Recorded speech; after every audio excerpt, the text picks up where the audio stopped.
Good day, good morning, good evening to everyone, and I am really glad to be here. I was just informed, I think, a day ago to be a speaker today, so I hope that my talk would be beneficial to everyone. It is great to be here and to meet people from around the world. Uh, First and foremost, I think you're seeing the slide, right? Uh, this is what might happen. What might happen probably closer to 10 years from now. And probably by that time, we might be saying sorry to our grandchildren, to their children, because we might fail. I'm not saying that we fail, but we might fail to do anything about the climate crisis because the COP is not doing anything. These leaders are meeting endlessly, creating treaties that are not even enforceable. They're not enforcing the treaties that they are creating. These treaties are not mandatory. So even if they meet and they sign very promising treaties, it's still up to the countries to really enforce the treaties. And the countries on the north or the global north causing the climate crisis is affecting the global south the most. So I hope that the scenario where we say sorry would be averted, and I hope that there will be a miracle in doing so. I am David D'Angelo. I am David Delano D'Angelo, probably one of the few remaining Delanos. And if you're trying to recall, I'm related. I'm one of the how do you call that? My ancestry belongs to the Delano family. I'm one of the few Delanos remaining. Uh, so I'm the national president of the Green Party of the Philippines, vice president of the Bayanihan para sa Kalikasan Movement Inc. or its Unity for Nature.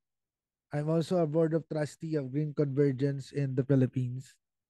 And in 2022, I was convinced to run for politics for the Senate of the Philippines because no one is really focusing on the environment. Is no one is focusing greatly on nature, and most of those elected in public office are connected to mining, are connected to logging, and are destroying the environment.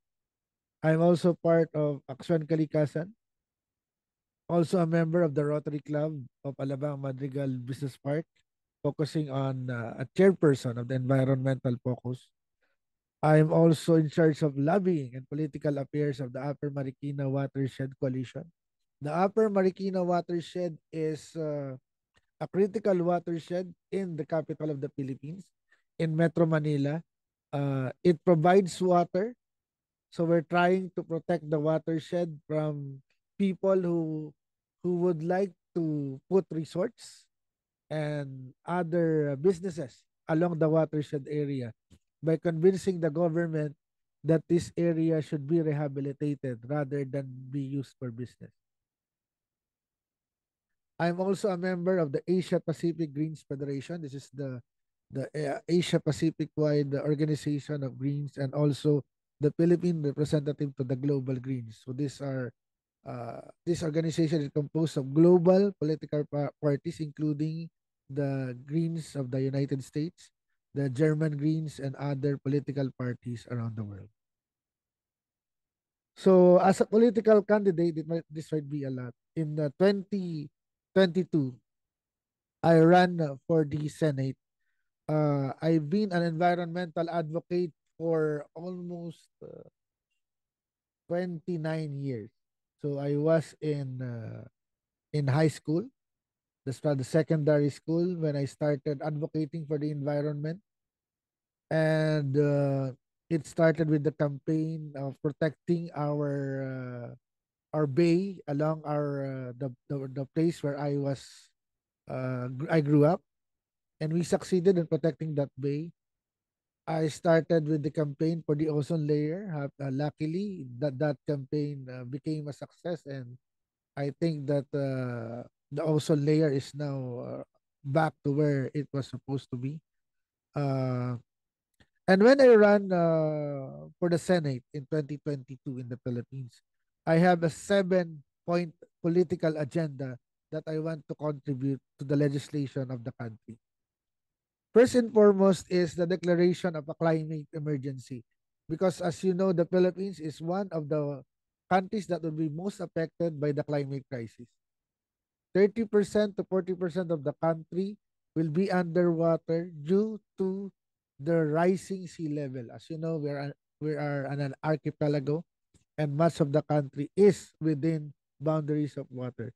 So I'm proposing that we declare a climate emergency, and with that, we had a climate emergency act that would uh, put a research on which of the part of the country will be affected by the climate crisis, and then what solutions would be done or would be placed in order to answer that problems before it was funded. Because in the Philippines, usually funding comes first before doing the actual solution. So there's a problem in our government. There's a, I would say, about with 100% of the money being budgeted in the government, 40 to 60% goes into corruption. So that's a major problem in the Philippines. Again, the second one is adoption of blockchain. I campaigned for the adoption of blockchain in governance, particularly in government transactions, to prevent corruption, and also in the election process. I believe in the decentralized elections where every person can vote, and then wherein the vote will not be handed by an entity that can control the ballot. Because in the Philippines, even last elections, it was being contested that the election was rigged, that the number of votes by the president is not realistic to have reached the 30 million plus votes. So that's what I am proposing during my campaign. We are also proposing during that campaign to have a moratorium on mining, because the Philippines right now has more than I think 200 plus mining contracts. We are being mined uh, of nickel, copper, and other critical resources that are being used or supposed to be used for green technologies. And it's unfair for the Philippines because most of these areas are protected. Most of these areas are on a watershed and are places where the indigenous people live. And we are not even processing the minerals. The ones that are being exported are soil, and other countries, especially China, are processing it, and then we're buying the green technology from them. So it's very unfair to the Philippines. That's why there's a proposal to have an alternative minerals management act where the country will determine what resources it needs, will process that resources so that the Philippines can actually use those resources to create our own green technologies rather than uh, get it from other countries. Together with that is the use of green and affordable energy, because the Philippines is again one of the countries with the most expensive power generation charge. It's one of the most expensive in Asia and the world, considering that we have lots of volcanoes, we have tidal energy, we have wind energy that we can use, but we are 60% dependent on coal, despite a Renewable Energy Act that was already a law. I think that's in 2008, so almost more than 15 years ago. Besides that, we need educational reform to integrate the environment into education, because education is key to changing the mindset of the people.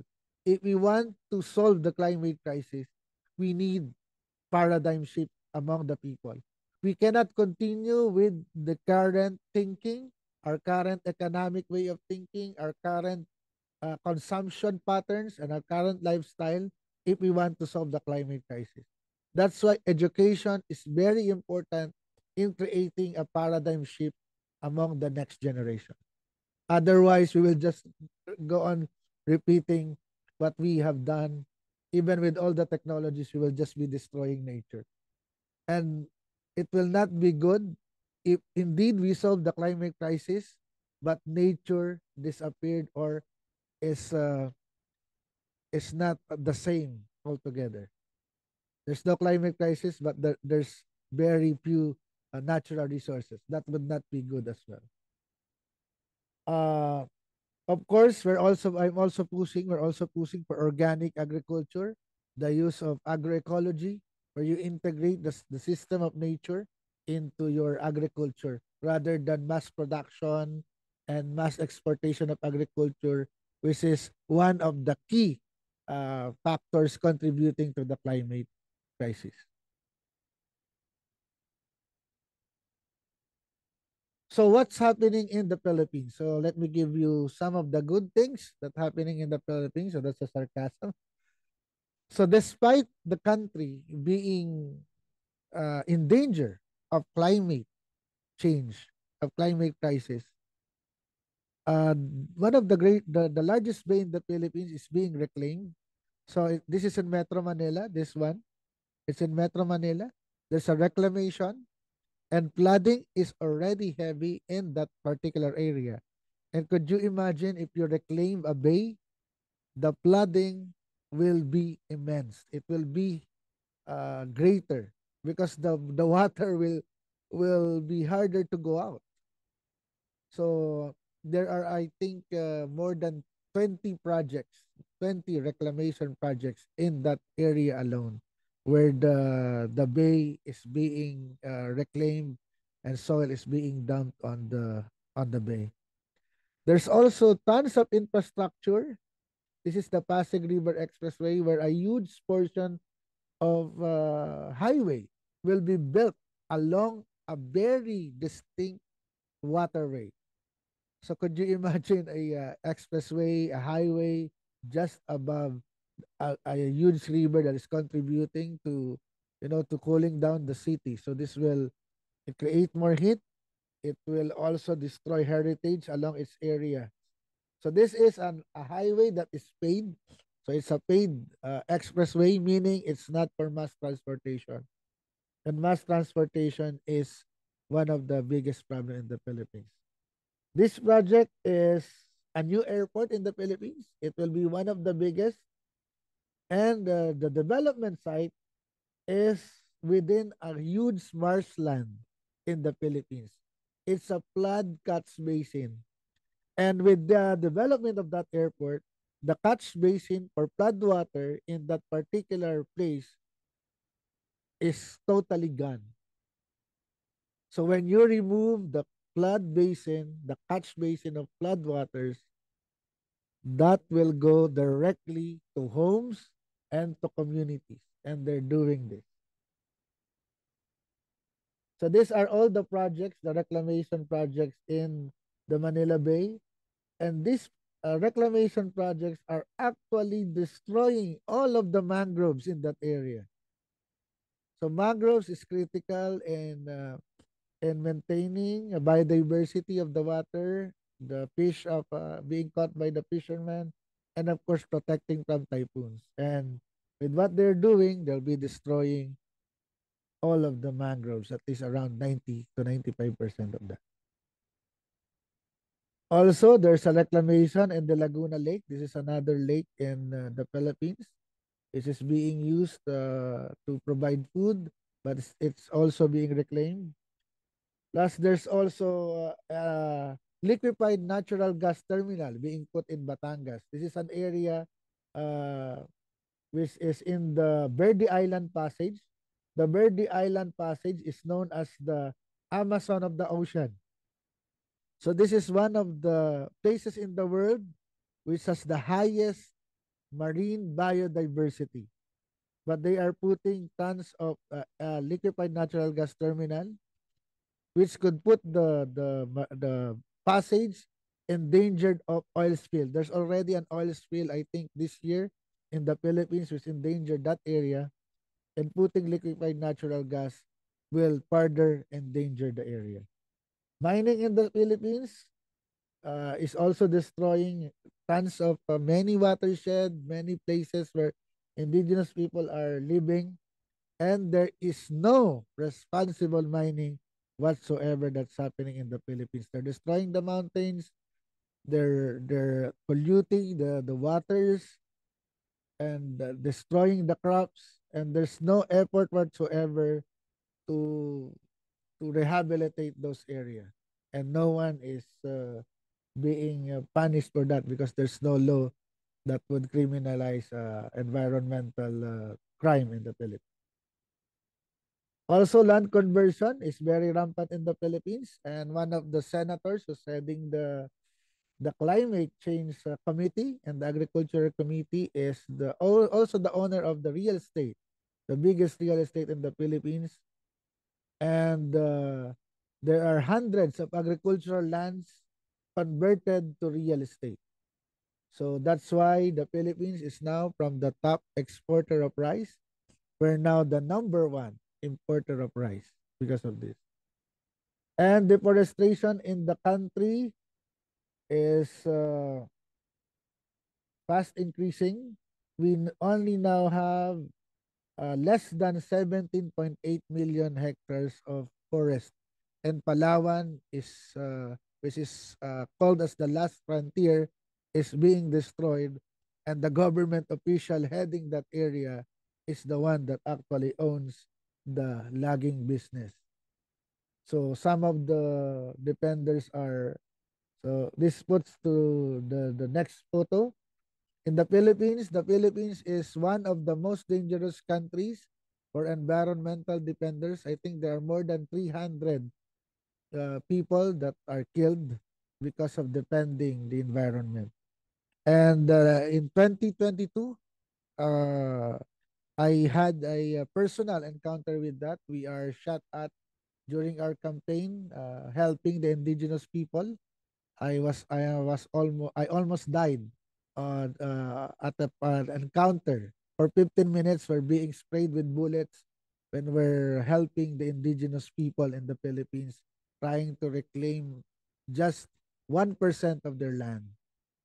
So in that area in Mindanao where I had been, in I think at 5 years time, 13 poor indigenous people were killed, and no one is convicted of the crime. So, contrary, the irony of all of this is the Philippines has the best environmental laws in the world. It has a Clean Air Act. It has a zero a zero waste implementation act.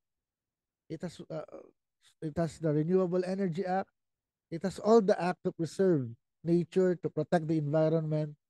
But despite of that, it has the worst implementation when it comes to environmental law, because most of the elected leaders are either families, they're making politics their business, and the environment is not their priority.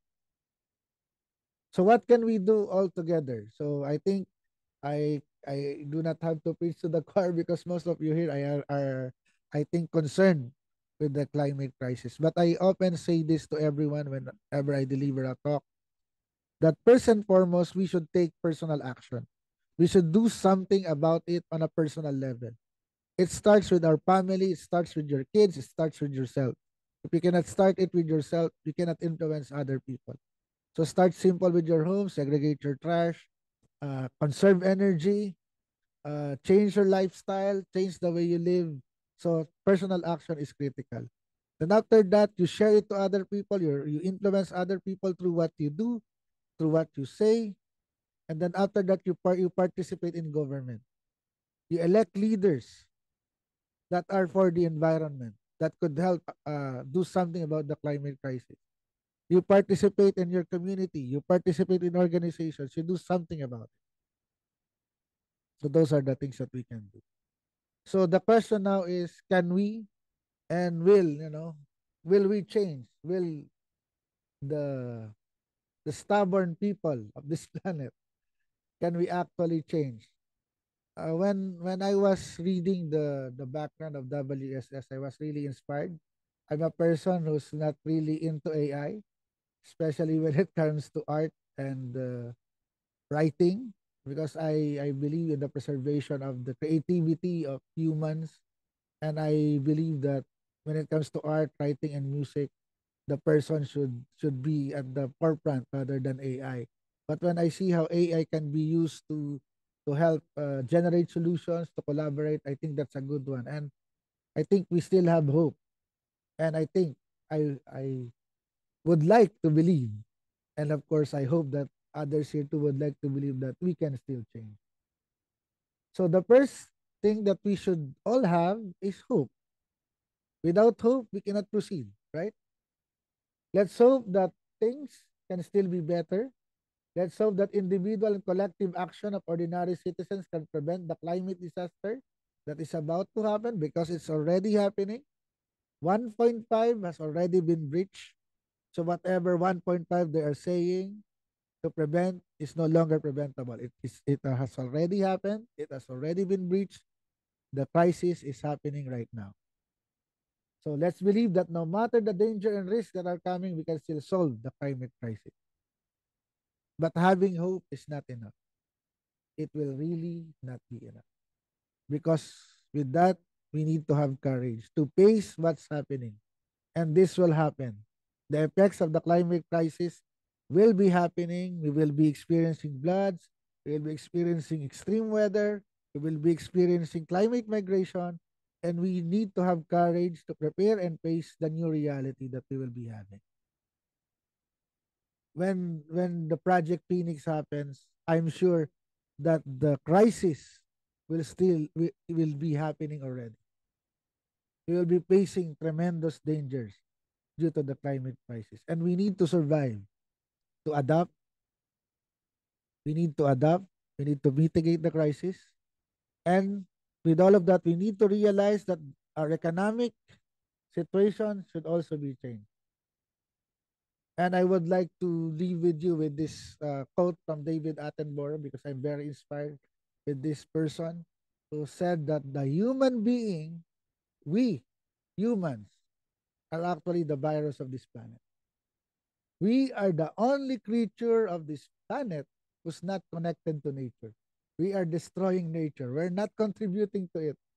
But before we are, during the time before the pre-industrial period, we are part of that circle of life. We are contributing to nature, but now we are so disconnected. So many individuals are doing what they can, but real success can only come if there is, this is very important, if there is a change in our societies, meaning there needs to be a societal change. There needs to be a paradigm shift in the way we think. Second, in our economics. Our economic system will not help change the climate crisis. Our current economic system will not help prevent the destruction of nature. We need to put human resources and natural resources together with nature at the center.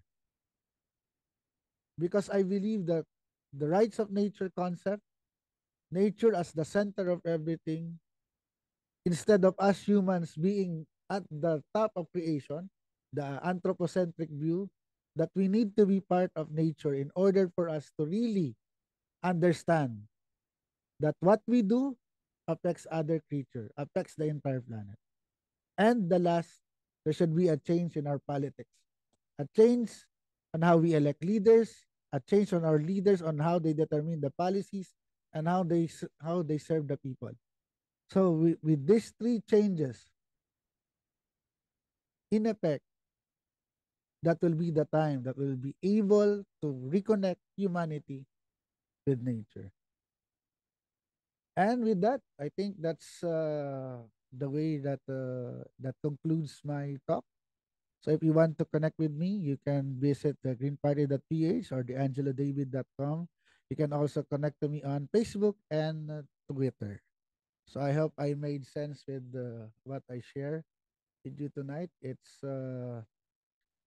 something that's very personal as well, and I think that I hope it's not too heavy for everyone this early morning. So thank you, thank you.